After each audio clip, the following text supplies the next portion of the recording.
Well, this is the track this man, Chris Waller, will try and make history this weekend when Winx goes for 4 Cox Plakes. And Chris, how nervous are you at this stage? At this stage, I'm pretty comfortable. The beauty of Winx is we've been in this vein of form with her for a number of years. So the first 12 months was I guess, building. The next 3 years has just been maintaining, and it's been an amazing experience where we haven't been used to the fuss, the media, and working with such a champion in herself. So, look, this week's gone to plan. The horse is perfect, which is making me feel a lot more relaxed, as everybody knows, punters and people that work with horses, trainers, jockeys or owners, know that things aren't always straightforward. So we've got to hope that the next few days are straightforward, as it's been all preparation so far, and she's in great form and constantly running checks, making sure she's still at her best, and while she is, the pressure levels aren't too bad. For you, is it quite tricky when it comes to a race like this, from the home point of view, because you kind of just know that she beats the others. If she performs, she just wins? Yeah, it's a feeling like I've never had before training a horse, and I've had a few good horses, and the fact is it's going to take a champion to beat her, or the bounce of the ball to go against you. So we're aware of that and what happens on a racetrack. We're very respectful for that. You never go into a race thinking you're going to win, because you'll come off second best. We respect the other opposition. The field's yet to come out, but there's a bit of influence from from England this year with Ben Battle there. He's got some German form and form from Dubai, which always needs to be respected, and did win here in Australia, as well as the locals. So basically the Cox Plate is the best field at weight for age can bring together, and a few of the international raiders are here this year, which is great. You've said that she's better than ever. At the age of 7, though, is that realistic, or is that just fighting talk and you're just giving the crowd what they want to hear? Yeah, I shouldn't say better than ever. She's never been better. So I'm not saying she's faster or anything else, but she's simply the first, basically 3 years of her racing career saw her grow and develop. The last 12 months she stayed the same. So she's only stopped growing in the last 12 months, and therefore she's maintained herself well. She hasn't got big, she hasn't got heavy or lost athleticism. She's simply staying the same, and her ratings, her form would also back that up. So look, you don't win 28 races in a row through being good rides, perfectly trained, good horse. You need something exceptional, and she is that, and that's the reason she makes us all look good, the trainer, the jockey, how we manage her. She is extremely good.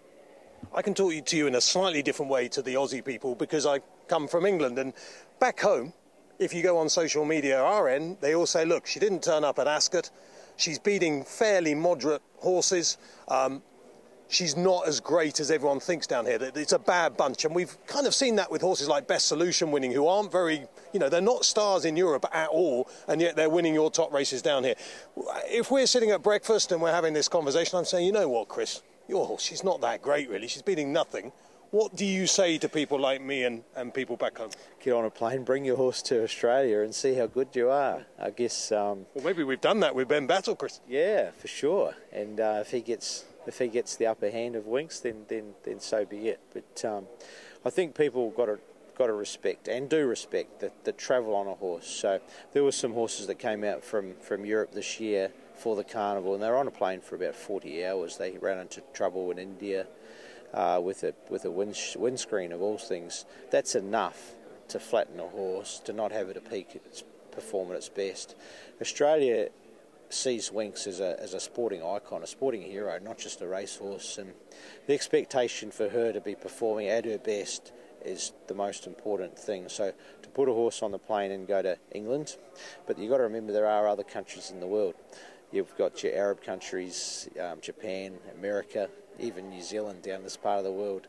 She can't go everywhere, so they shouldn't be naive enough to say, well, she's got to come to England to prove. And of course, we had horses, you'll know, because he's produced horses over here, Frankel, and he never left Newmarket. Exactly. So, but every horse has got the right to get to an airport and come to Australia. And look, it's an endless argument. I do respect it, don't get me wrong, but the fact is the ratings match up every time she goes round, and she's taking races to high rating levels, and she's winning by 5-6 lengths in her grand finals, and that's Winx. Do you watch the European? Like, would you have watched the Arc de Triomphe, for instance? I didn't watch it this year, but I'm certainly well aware that Enabled won it, and how good a horse she is, and she's had a checkered path this career, and she's going to America for the Breeders' Cup, so I know all of that. Yeah. The reason I bring that race up is because there was a horse called Sea of Class who was second to her, and Sea of Class sat last, or just about last, and Enable got first run, and there wasn't much in it at the end. And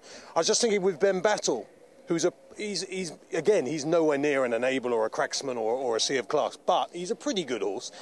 Will you be very conscious you won't want to give him 10, 15 lengths or anything silly like that, because you've got to make it up against quite a decent horse? Yeah, the beauty of Winx is we don't get too complicated. She can run an amazing sectional time. She's broken 32 seconds for the last 600 metres in her races often.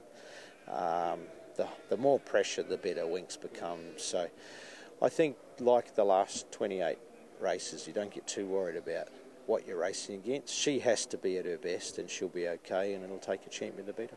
And you're the champion of Australia, which of course is a massive country, so to be champion here means, you know, even more than little countries like ours probably, although our racing much more competitive. You know, you go in history, the Far Laps, Kingston Towns, Mackay Divas, Black Caviars, and now I guess you've got this horse.